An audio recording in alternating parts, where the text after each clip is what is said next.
In a world starved of truth, where the sky had turned to brass and the earth to dust, one voice dared to challenge a kingdom. I was that voice. My name is Elijah. I've seen fire fall from heaven and heard the silence of God. They called me a troublemaker, a prophet of doom. But all I ever wanted was for my people to remember, to turn back. This is my story. It's a story of fire, famine, and the quiet whisper that changed everything. It all started with a word from God that I delivered to King Ahab. I stood before him, the ruler of a nation lost in the worship of Baal, and I declared, as the Lord, the God of Israel lives, whom I serve, there will be neither dew nor rain in the next few years except at my word. I didn't fully grasp the weight of those words then. I just knew I had to obey. And just like that, the heavens shut. The brooks dried up. The vibrant green of the land faded to a desperate, dusty brown. Famine gripped the heart of Israel. For 3 long years, I was a fugitive. God hid me, first by a brook where ravens brought me bread and meat, and later in the home of a widow in Zarephath. There, I saw God's power in a jar of flour that never emptied and a jug of oil that never ran dry. I saw life return to a boy who had none. In the quiet of those years, I learned to depend on God for every single breath, every single meal. But the silence from the sky was deafening, a constant reminder of my nation's spiritual drought. Then the word came again. Go and present yourself to Ahab, and I will send rain on the land. My heart pounded. Facing Ahab meant facing the wrath of Queen Jezebel, the fanatical priestess of Baal. It meant walking back into the very heart of the storm I had unleashed. When Ahab saw me, his face was a mask of fury. "Is that you, you troubler of Israel?" He spat. I looked him right in the eye. "I have not made trouble for Israel," I told him, "but you and your father's family have. You have abandoned the Lord's commands and have followed the Baals." The time for hiding was over. The time for a decision had come. I issued a challenge, summoned the people from all over Israel to meet me on Mount Carmel, and bring the 450 prophets of Baal and the 400 prophets of Asherah, who eat at Jezebel's table. The day arrived, heavy with anticipation.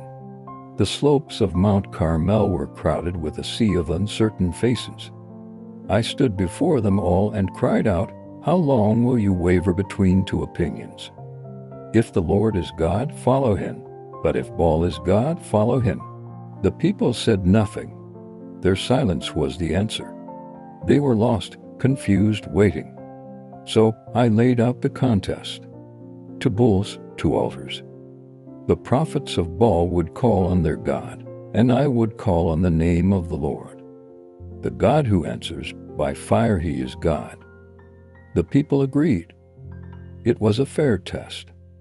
For hours, the prophets of Baal danced and shouted around their altar. They cried out, "Baal, answer us," from morning till noon. But there was no response, no voice, no fire. I couldn't help myself. I started to taunt them. "Shout louder," I said. "Perhaps he is deep in thought, or busy, or traveling. Maybe he is sleeping and must be awakened." Their frenzy grew. They slashed themselves with swords and spears, their blood mixing with the dust, a grotesque and desperate ritual. But still, nothing.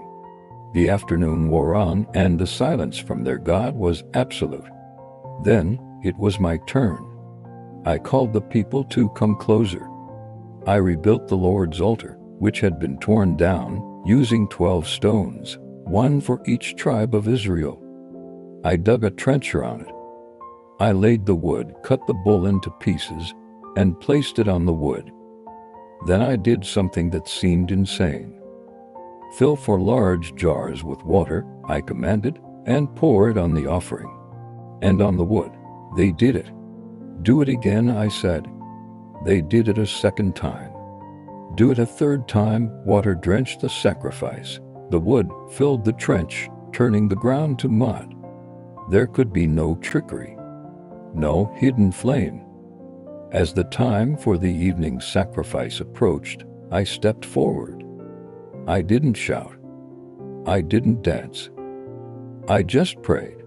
Lord, the God of Abraham, Isaac, and Israel, let it be known today that you are God in Israel, and that I am your servant, and have done all these things at your command. Answer me, Lord, answer me, so these people will know that you, Lord, are God, and that you are turning their hearts back again.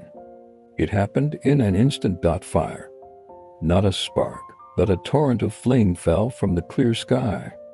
It consumed the sacrifice, the wood, the stones, and the soil. It licked up the water in the trench.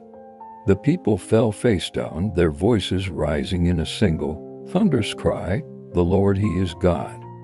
The Lord, He is God!"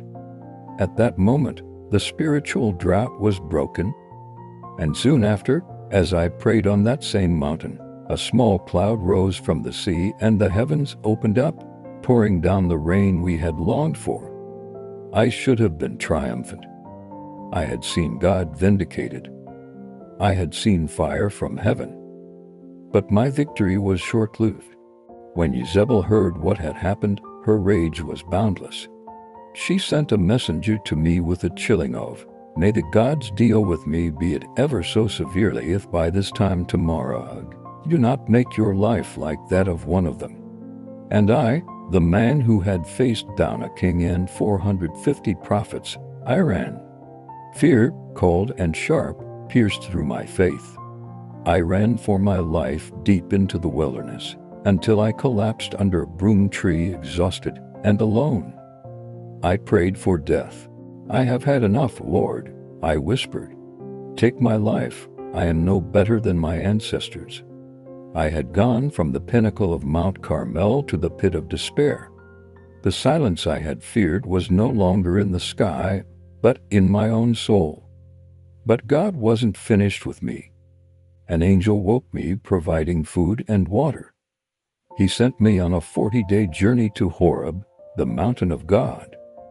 I was looking for a grand display, another fire, another earthquake, something to match the spectacle on Carmel.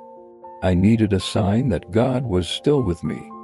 I stood in the mouth of a cave as a powerful wind tore at the mountains, shattering the rocks.